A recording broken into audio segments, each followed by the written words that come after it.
Not giving a F is not practical. I know this advice gets thrown around a lot, especially in red pill circle.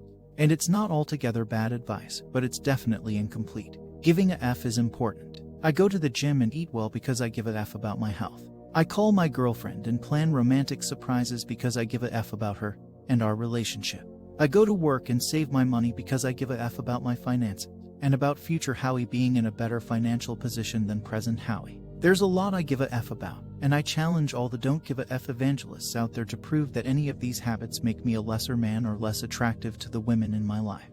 I'm pretty sure my argument to the contrary is a hell of a lot stronger. Where the don't give a F crowd has it partially right is in the matter of obsessing over what other people think about you. You can't control what other people think. You can treat people well. You can show them respect and courtesy, but in the end, you have no power over whether they think you're a moron, a hero, or anything else. A lot of us are in the habit of hinging our self-esteem on the judgments of others. When other people like me, when my parents approve of me, when I meet some arbitrary requirement about wealth, etc., I'm a good person. When I fall short of the expectations of others, I'm bad. This sort of mentality leads to shame, anxiety, low self-esteem, and all sorts of stuff that will hold you back and make you feel like shit. The difference between obsessing over external approval and having a healthy attitude is how you decided what you give a F about. Do the things that determine your self-worth come from inside you or outside? Do you have worth when you're meeting reasonable goals you chose yourself? Or are you defining your worth based on how well you're meeting standards set by other people?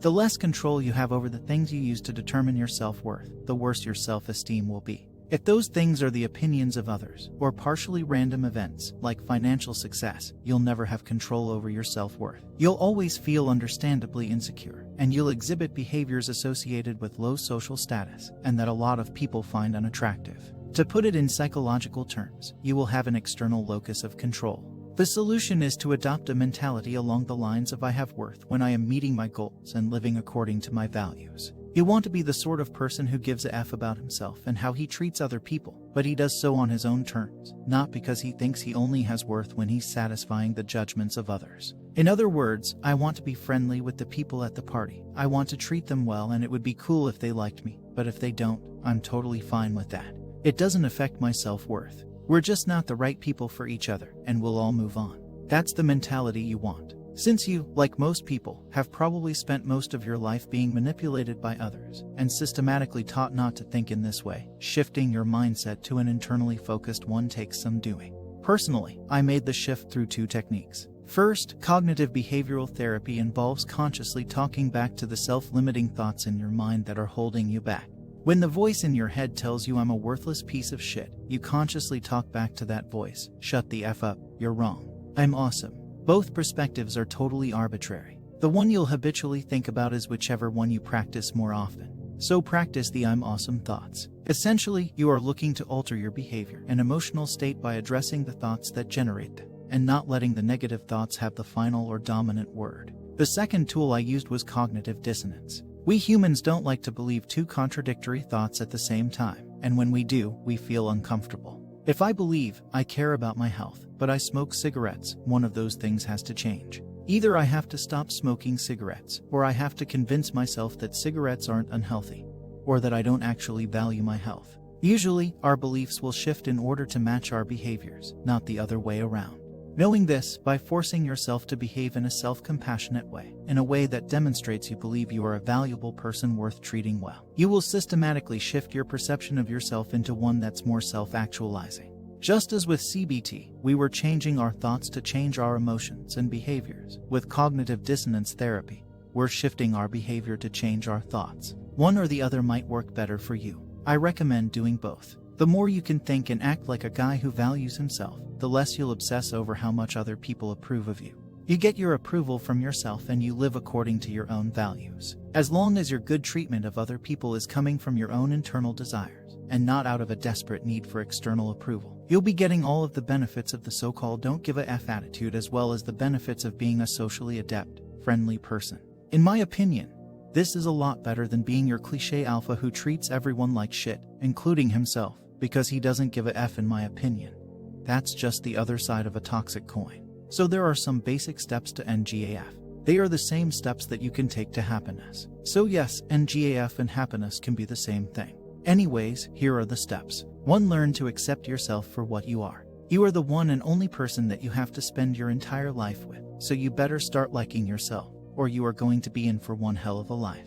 There are some things about you that you just can't change. Love those things. They make you you. If you can't love yourself, who can? You are great. You are awesome. Don't let others' opinions get in the way of what you think about yourself. 2. Stop judging others. Once you love yourself, this will become easier. Seriously, who cares about anyone else? You need to focus on yourself. Do you have to spend the rest of your life with all these other people around you? No, so leave them alone. You are your business. Other people are not your business. 3. Stop worrying about what other people think about you. Remember when all you did was worry about others' opinions? Well, that's exactly how everyone else is. They are too busy worrying about what everyone else thinks to think for themselves. Seriously. And for the few that will judge you, who cares what they think? How important are they to your life? They aren't. I don't care who they aren't important to you. Your dad. How is he stopping you from doing whatever you want? He isn't. Get it out of your head that other people stand in your way. They don't. Seriously, the only opinion that affects your life is yours. The bottom line for this one is who cares what people think. I cannot stress that enough. It's something you'll have to learn on your own though. That no matter what people think about you, you can still do whatever you want to do. 4. Be a decent person. This step really isn't necessary, but you won't get anywhere without it. You need to be nice to people. Remember how you aren't judging anyone. That guy who cut you off in traffic, maybe his wife is in labor. The homeless guy at the park, maybe he lost everything in a fire. You don't know people, so you need to not assume anything about them and treat them like you would treat yourself. This may also be the hardest step, by the way, but you can do it. Remember that you can't please everyone.